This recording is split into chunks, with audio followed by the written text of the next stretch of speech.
How to use dependencies in Asana. Hello guys and welcome to this new tutorial. In today's video I'm going to show you how simple and easy it is to use the dependencies on your Asana workflow. So we are going to head over to asana.com, sign in for an account, and as you can see we're going to be on the admin dashboard.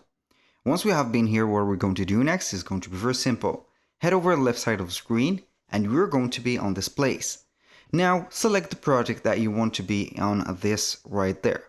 So for example, we can have a look to this task, which is going to be a part of the project because the projects are going to be having lists, boards, whatever, and the lists are going to be the base of everything right there.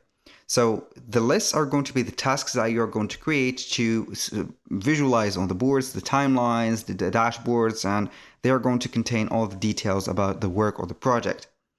So the dependencies are going to be found only on the tasks.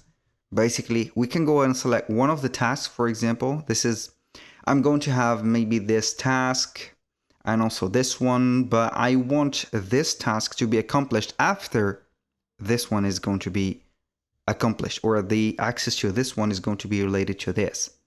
So I'm going to select the second task that I want it to be dependent on something. When you click on the task, it is going to open up this dialog box. Head over it and you're going to read something called dependencies. Add tasks and that needs to be completed before this one. I'm going to add dependencies. As you can see, we have the dependency direction. We have two: blocking, or we have blocked by. We can go ahead and have this task to block, for example, the duplicate or wherever task that you have. But I'm going to make it that it is going to be blocked by one of them.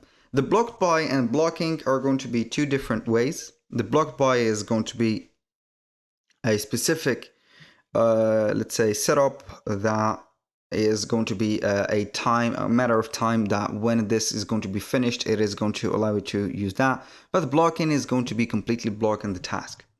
So I'm going to use, for example, the draft of this. As you can see, the dependency of this, you can go ahead and add another dependency. If this one, as you can see, is not done, it is not going to be allowing us to use this. I'm going to have this as complete, for example. When you have this, as you can see, the task is going to be right there. But I'm going to have it just like that, for example. When I click on it, that means that we have first to do this task before.